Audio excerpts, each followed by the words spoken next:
Welcome back to Switzer. It's now time to get some technical analysis on the outlook for global markets with our king of charts, Lance Lay from Accountancy Invest. And will Lance detect evidence of a pending market slump on Wall Street? Welcome, Lance. How are you, Peter? Fantastic. Now, we usually show a clip of your brilliance in the past show, having a few little technical sound problems. So what was on that chart? Well, we talked about the Shanghai Index. Yeah. This was the last time I was on the show. That would have been 18th of April. Yep. And I thought it was bottoming nicely. Yes. And that it would come up. Yep. And it has. Man, you're the expert on the Shanghai Composite. That's it. It's actually, for a crazy market, I actually think it's one of the only markets that's in fine balance at the moment. And that's why I thought I'd bring that up first. Okay, let's go to today's charts. Well, there you can see on the far right, that was A marks April. And at that point, I said it was 10% off from the top. 11% from the bottom. It had already gone up in 6 months, in less than 6 months, in 2.5 months, 25% from N up to the point there where it says 25%. Came off, and now it's bounced to G. I've called that G, and you're going to like this, Peter, because it's a good level. Yeah, I thought you'd go something really complicated like G equals good, so it's a good level. You've got the feeling it can go higher. I think that it will. I think that what we've got there is that I said it's really interesting that I'm coming on today because I identified that level on the chart as 2,333. Right. That's where it got to today. Too good to be true. It was lucky. Maybe he's falsifying reality. Okay. Well, let's go to the next chart then. Okay, sure. So what are we looking at here? Well, this is the Aussie dollar, and you can see on the far right. Actually, if you look at the whole chart for a minute, what you've got is that where I've got a line that goes up, and it goes up really from about 94 cents, and it goes up to $1.69. That was a target that I had where I thought it would go to, and that was around the 30th of September 2010.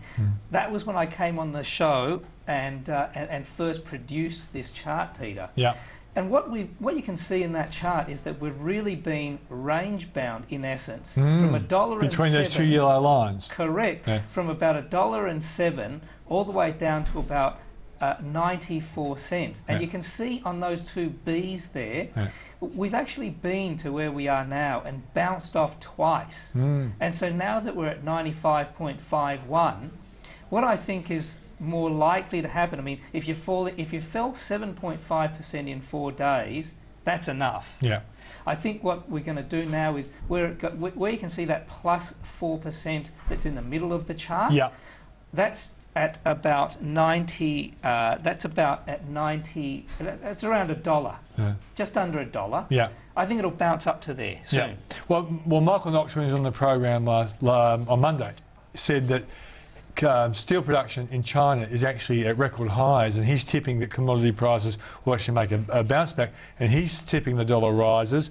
Eventually, in a couple of years' time, will be 77. He said, but he sees it going up. So your technical analysis is matching his fundamental analysis. That's nice. You always like that, Lance. Okay, let's go to the next chart, guys. So I don't talk about the Aussie market that much, but you know, I think it's really worthwhile that we do so at the moment. Yeah, considering most of my viewers invest in it, Lance, it's kind of relevant. Okay, let's go. Well, what I wanted to see in April, that was the last time I was on the show. Yeah. What I'd identified, I thought that it was going to fall actually to S, and then even lower, the S minus 3.7%.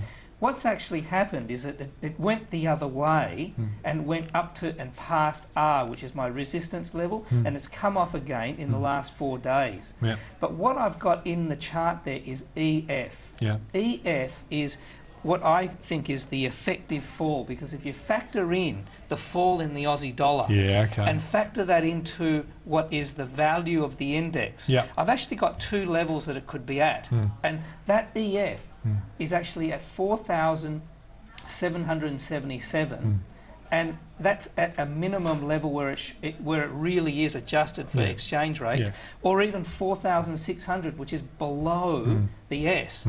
So what I'm saying there is that I think the Aussie market, with the Aussie dollar having fallen 7.4%, it's fallen enough. Yeah, I thought you were going to say that. So therefore, you're feeling optimistic about the Aussie market going forward. I think, you know, unfortunately, we've been looking for a pullback, and what happened was the pullback. It looks like a pullback. Well, we got the pullback that happened with the Aussie dollar. Yeah. And the Aussie. It's called the real pullback when you adjust for the inflation. Yeah. I think we're about to see some bottoming action now. Okay, good. Next chart.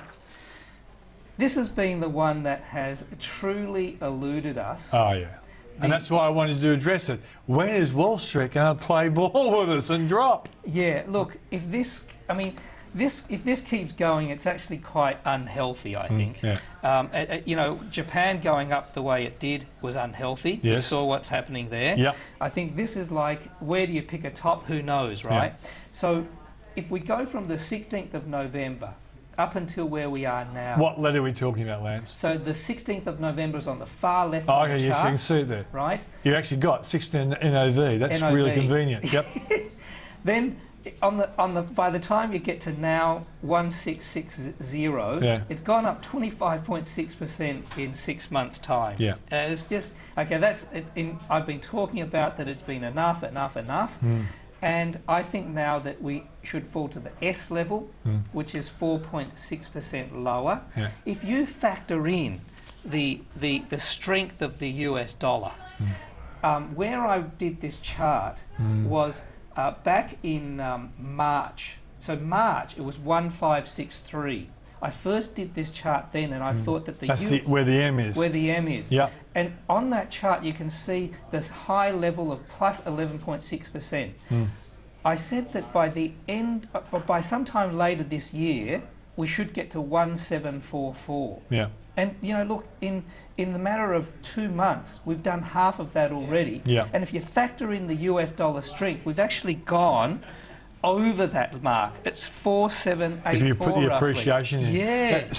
But what's really interesting, Lance, is that technically it kind of coincides with the fact that pretty soon I think the Fed will try to massage the US market to accept that they'll start tapering back QE, and that's when the market will be tested. They'll drop, and the question is, how far will be dropped? Well, if your 4.6% figures is right, well, that'd be a nice drop. Once again, for Americans, will be a buying opportunity. It will become the battle between market falling after being probably overbought, and also the fact that, well, how strong is this US economy? Why has Bernanke pulled quantitative easing out? It's because he believes the US economy doesn't need him anymore. So it's going to be a very interesting battle, and I hope your story comes through, that we do drop, it's a healthy drop, and then we start heading back towards 1744. And the thing is, even if it falls below that 4.6%, you can see the very nice 200-day moving average there. Miles away, isn't it? It's a mile away, but also it's nicely in that trend, right? It can fall all the way back there, we're still okay. So I think the world is certainly looking better. There's no reason to be overly negative. So that's where we're at. As it really is interesting, is that we are living through quite a unique phase, namely interest rates are so low. And as a consequence, that is why we're getting such an unusual market response. As Marcel just pointed out, when interest rates are so low, you've got to chase yield. And if it's kept, there is something in the back of my mind though, and that is if it's kept too low for too long, there's a little bit of danger. Yeah, without a doubt. Mate, thanks for joining us on the program. My Always pleasure. very insightful. Thank you.